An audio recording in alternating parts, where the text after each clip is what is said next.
Hello everyone! So, ngayon, ang i-explain ko sa inyo is yung Prelim Lab 2, which is may tatlong part.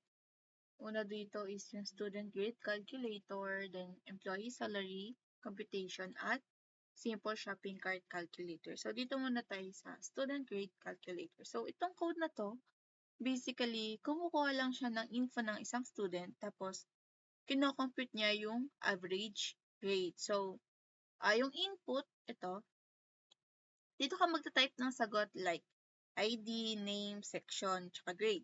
So, yung float naman, so, ibig sabihin, pwede ka maglagay ng mga decimal numbers like 89.5, 90.4, mga ganun. Then, yung average is equals to open parenthesis grade 1 plus grade 2 plus grade 3, close parenthesis, divided by 3.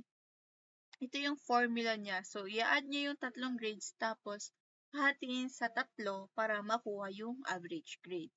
And then, yung print naman dito sa dulo is dito lalabas yung final report. So, parang gumagawa ka lang ng mini student report card. So, kapag rinan natin, try natin i-run.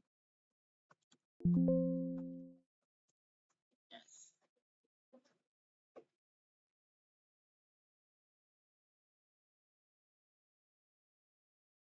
So, student ID, sabihin natin 2025.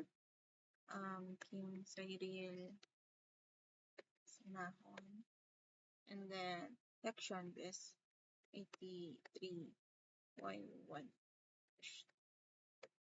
And then grade, 98, then 97, 90. So, eto, dito na yun napunta yung sa may print. So, dito na lumabas yung final report. So, dito yung mga linagay kong mga info kanina. So, 2025, Marcelo Senahon, average is 98. So, ayun yung ating student grade calculator. So, para naman sa uh, sa employee salary computation, ito naman, pang-compute ng sahod kasama ang overtime at tax. So, yung una, hinihingi name, basic salary, at overtime hours. So, sa overtime rate,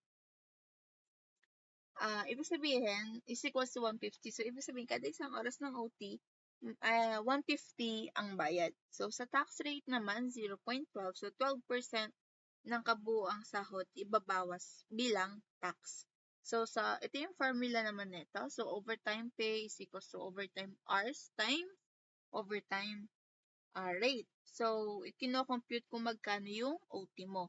And then sa gross salary naman is basic salary plus overtime pay. So, total na sahod bago bawasan ng tax. Then sa net salary, ito yung take-home pay mo. So, gross salary minus tax. And then, ano pa ba? Ito, sa tax. Gross salary times tax rate. So, dito naman, next naman dito is, tapos yung mga print, ipapakita na breakdown ng sahod. So, i-run natin ulit.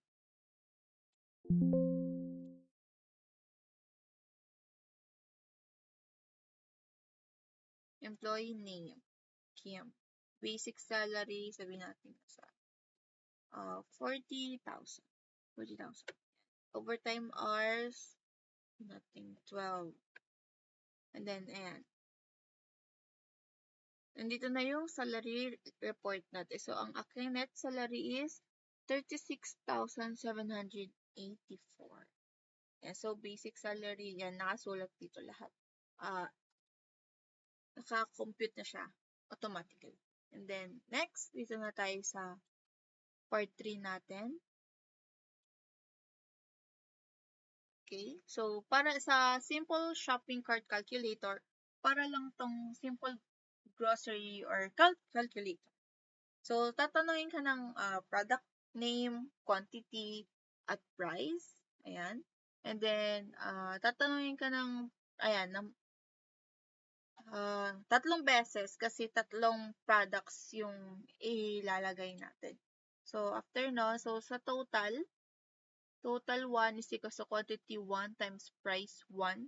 So, total lahat, binibilang kung magkano yung total ng item 1. Same process sa item 2 at item 3. So, sa grand total, total 1 plus total 2 plus total 3. So, total lahat ng binili mo. So, yung sa print ulit, magpiprint tayo ulit para siyang resibo na pinapakita bawat item at yung sa final amount. Run natin ulit. So, natin. Enter name of product 1. Apple. Quantity of apple, 3. Unit price of apple, sabihin natin, 15. Enter name of product 2, mango. Enter quantity of mango, 2. Enter unit price of mango. Alam ko mahal na ang mangga ngayon. Sabihin natin, ano ba? 90? Ayan. MM na lang muna natin. And then product 3 is banana. Enter quantity of banana, 4.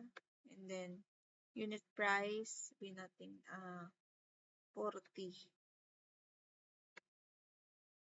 Ayan. So, may cart summary na papakita after natin makapaglagay ng product, quantity, at unit price. So, yan.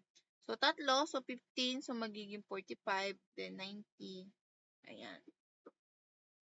So, that is all for the prelim lab 2.